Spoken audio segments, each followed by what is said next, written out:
C'est une affaire trop sérieuse pour la laisser aux sportifs, entre guillemets. Moi, je pense que l'autorité politique aurait dû prendre en charge ce volet. Volet de promotion de l'image de l'Algérie. Volet de lobbying et de relations publiques. Nous sommes très faibles dans ce domaine, Ammar. Et la piètre image qu'on renvoie vers les pays qui ne sont pas particulièrement en sympathie, en empathie avec l'Algérie, n'est pas une image positive. Le Maroc, qu'est-ce qu'il va penser? Les autres pays, qu'est-ce qu'ils vont penser de ces gens qui sont par terre? D'ailleurs, on a vu la réaction des Algériens à travers les réseaux sociaux quand il y a eu l'emblème national au Maroc qui a été, il faut le dire, brûlé. On a vu cette réaction, cette mobilisation en demandant à travers les réseaux sociaux un drapeau dans chaque balcon. Et ça a bien fonctionné puisque avant le match, il y a un drapeau dans chaque balcon, sur les voitures également, les voitures décorées aux couleurs de l'emblème national. Il y a une forte mobilisation autour du match, mais également cette ferveur, ce nationalisme. Si on arrive à la conclusion suivante, elle est pitoyable, hélas, c'est que le meilleur ennemi des Algériens, ce sont les Algériens eux-mêmes. Voilà, mais pour répondre à votre question, Ma'amar, c'est vrai que les Algériens, même qu'ils soient expatriés, qu'ils soient ici, qu'ils soient pauvres ou riches et tout, ils adorent leur pays. Là, c'est inconditionnel. Déjà, je connais des gens dans tous les pays du monde qui se préparent, qui se sont organisés pour regarder le match. Il y en a même qui vont se porter. Je sais que, par exemple, aux États-Unis, la communauté, à San Francisco, la communauté algérienne va se regrouper écran et pour regarder le match, écran géant, tous ensemble, ils vont regarder le match. À Paris, à Marseille, à Lille, il y a des restaurants qui ont été aménagés pour servir un dîner accompagné du show, le match en direct. Donc, non, pour ça, il n'y a pas de problème, mais on aurait aimé que de telles scènes nous soient épargnées, parce qu'on aurait pu mieux s'organiser. Comme l'a dit si bien Hamid Green, j'espère que les politiques vont retenir la leçon. J'espère, parce qu'on l'a déjà vu, rappelez-vous, finale de Coupe d'Algérie, c'était une catastrophe également sur un plan de l'organisation. J'espère qu'ils vont retenir la leçon. Au niveau des clubs également, ce match doit retenir l'attention, ça doit être le sujet. Le championnat, il est oublié. Le championnat complètement oublié, c'est Algérie, Burkina Faso. Il est oublié, donc maintenant, tout le pays, tout le monde attendent ce match avec impatience. Hamid Green, vous regardez parce que je rappelle qu'au départ, j'ai connu, vous étiez journaliste sportif. Est-ce que vous regardez toujours de près le 11, vous réfléchissez, vous dites quel 11 va aligner Vahid Halilovic ou pas? Oui, toujours. Mon cœur ne bat vraiment que pour l'équipe nationale. Je n'aime aucun club, ou je les aime tous. Mais pour l'équipe nationale, je deviens pratiquement malade. Je regarde le match de l'équipe nationale avec beaucoup de passion. Je suis hyper tendu. Et crois-moi que... J'espère qu'ils ne vont pas nous faire souffrir et que les choses vont se passer le plus tranquillement possible. Avec cette équipe, je souffre plus que je ne suis apaisé. Moi, je voudrais juste raconter une anecdote. Et j'arrête. C'est promis, juré. En 86, j'étais à la radio, mais aussi dans un autre journal, Révolution africaine. Et j'étais le seul journaliste algérien avec Eril Mzien, qui était à la radio aussi. Et on a fait le match Tunisie-Algérie. 2-0. 2-0. Ah, le match retour. Retour 2-0. 3-0. Non, 2-0 là-bas. C'est pas 4-1, 3-0, non, 2-0. On est parti, on les a battus 2-0. C'est dans le cadre de la qualification Coupe d'Afrique. Ah, d'accord. 2-0, je me rappelle très bien. Après le mondial. Oui, c'était après le mondial. Après le mondial. Moi, je parlais que vous parliez du match de Coupe du Monde. Non. Et j'ai vu une scène que je n'oublierai jamais quand on parle, Chico, de valeur d'équipe, une équipe algérienne qu'on a gonflée, etc. Moi, j'ai vu une scène qui m'a marqué. J'étais près des vestiaires. À l'époque, c'était Saada l'entraîneur. Je vois l'équipe nationale tunisienne sortir et elle s'arrête. Qu'est-ce qu'elle attendait? Je ne sais pas. Une minute plus tard, j'ai eu la réponse. Je vois l'équipe nationale sortir et je vois la majorité des joueurs tunisiens se précipiter vers Belloumi pour un autographe. Là, j'ai compris qu'on allait les battre. Il y avait le facteur psychologique déjà qui était important. J'espère que cette équipe aura ce facteur psychologique, ce mental d'acier dans la tête. Chico Mefter, je voudrais se poser le match aller, on a vu les joueurs algériens à la fin du match, il y avait un sentiment de frustration avec un esprit de revanche. Ça peut jouer, notamment pourquoi, il faut le rappeler pourquoi, pour ce penalty généreusement accordé par l'arbitre. Ça peut jouer sur le match retour, ça peut aider l'entraîneur dans son discours. Oui, c'est normal, il y a une motivation de plus, parce qu'on a vu le match aller que notre équipe nationale a fait pratiquement le meilleur match qu'ils ont fait en Burkina Faso. Marquer 2 buts là-bas au Burkina Faso, c'est pas facile, donc ils ont fait un grand match. Bon, certes, il y a des petites faiblesses, surtout au niveau de la défense, que Halilovic, maintenant, il a compris que peut-être il va faire un changement au niveau de la défense, surtout sur les côtés, mais apparemment, sur l'aspect offensif, notre milieu de terrain et notre attaque, ils ont fait un grand match au Burkina Faso.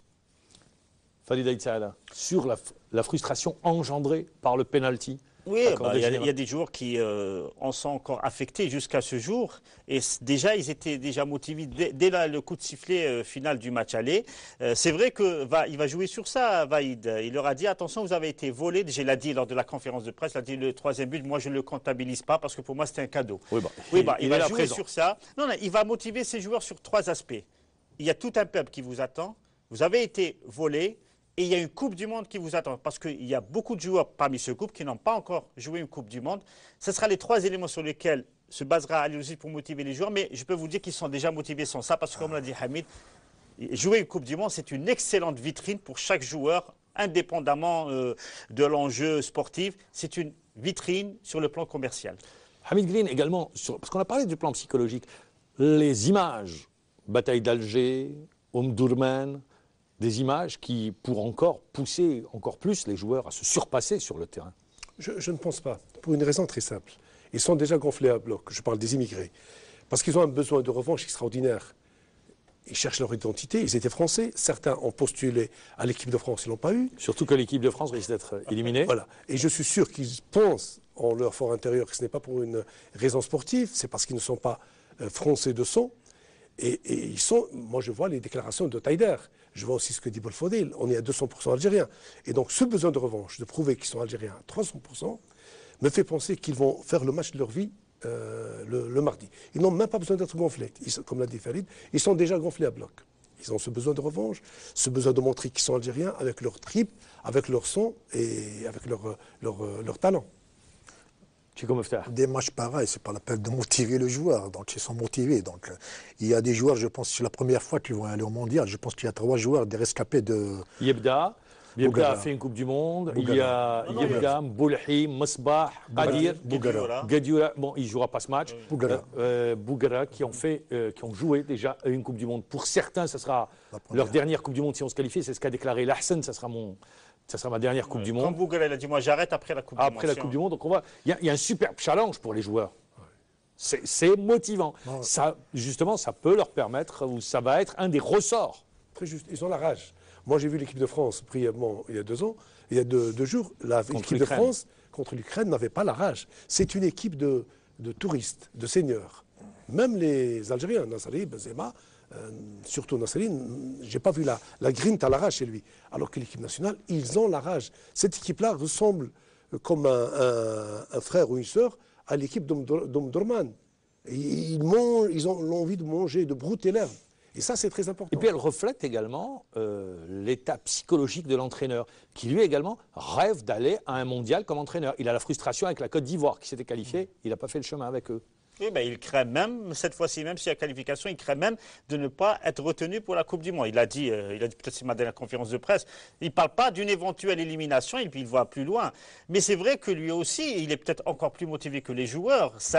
Il l'a dit. Ça lui restait en travers de la gorge d'avoir qualifié la Côte d'Ivoire en Coupe du Monde avec 2 ans de matchs sans Et de voir défaite. Eriksson partir. Après, voilà, parce que Eriksson, c'est un blanc aux yeux bleus, il est parti, et lui, parce que c'est le Bosniaque qui a eu le malheur de perdre. Est-ce qu'il ne joue pas sur ça?